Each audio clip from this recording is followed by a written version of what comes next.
Hey guys, hope you are well today. In this video, I'm going to be talking about with you the concept of side pressure versus hand control. Which is more important in arm wrestling? What effects do each of them have? And ultimately, I guess it's going to help you to determine where you see yourself as an arm wrestler. So for me, to explain where I see side pressure and where I see hand control fitting within the arm wrestle is this. Hand control matters most of the time. Keep that in mind. Most of the time, hand control matters. And the reason that is because hand control gives you leverage, okay? If all things were equal in an arm wrestle, okay, side pressure would be the be-all and end-all. But because we're in a combat sport, not a strength sport, because everything our opponent does affects our own ability to access our own power, and vice versa, hand control is what is going to give you leverage. Keep in mind that side pressure is essentially finishing power. Hand control, okay, gives you access to more of your finishing power or side pressure. So hand control is something that comes through, obviously, the fingers, the wrist, and the rotation, be it both supination and pronation. Supination often used as a setup to allow a deeper cup. Pronation often used to take somebody's wrist, and cupping, the most important factor out of all factors when it comes to hand control. Cupping through the fingers, cupping through the wrist, two different effects. I'm not going to get into the specifics of each of those. I just want to talk about hand control as it is in general. Now, when you are in the early days of arm wrestling, when you're up against newer people, if you're up against someone who is completely untrained in arm wrestling, even if they are strong, hand control is what will make them irrelevant. Often against a relatively new arm wrestler, if you take complete hand control, i.e. I've got my wrist fully cupped and my rotation fully set, and they have lost their wrist and their palm up, okay, they're going to have next to no finishing power at all. Therefore, you can sit there and hold them with no effort being exerted. Now, as your opponents get more and more experience, it's going to get more and more difficult to achieve that degree of leverage. But leverage always matters because leverage will always amplify your finishing power, which is side pressure. Okay, so hand control will always matter. You need to, when you're coming up against different opponents, obviously hand control relative to your opponent is going to be different for each and every opponent.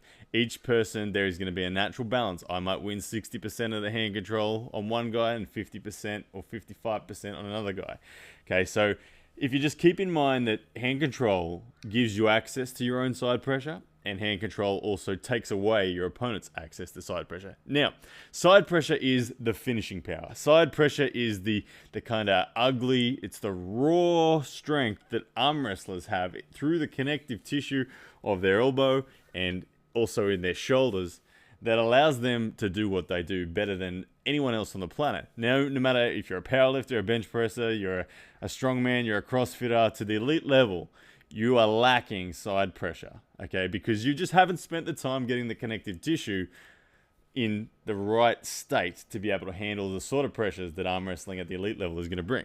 People like Todd Hutchings, people like Frode Haugland have enormous side pressure emphasis in their styles. Even though these guys have enormously strong hands as well, side pressure is what they rest on most of all. Now, remembering back to what we talked about hand control, if the hand is even, if no one is winning any leverage, side pressure is going to matter more than anything else now. It is going to be the determining factor on who wins. If I lose hand control, I might lose 10% hand control. I might only have 40% and my opponent has 60% of the leverage potential gains. And therefore, I need to have made up that difference in side pressure and shoulder integrity.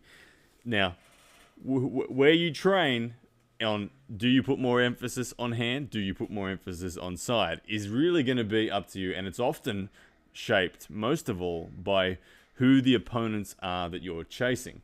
Okay, if somebody has an arm that is so much bigger than yours, then side pressure is probably not going to be the best place to train and focus on. Hand control would be much better.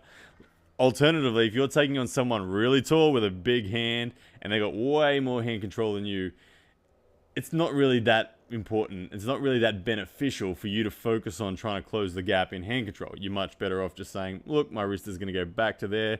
I'm going to keep my thumb tight, my fingers good, and I'm going to just drive sideways as hard as I can. So it is a very winding path depending on who you are chasing at any one given time and who you're focusing on. So side pressure and hand control, both incredibly essential components to being an elite arm wrestler.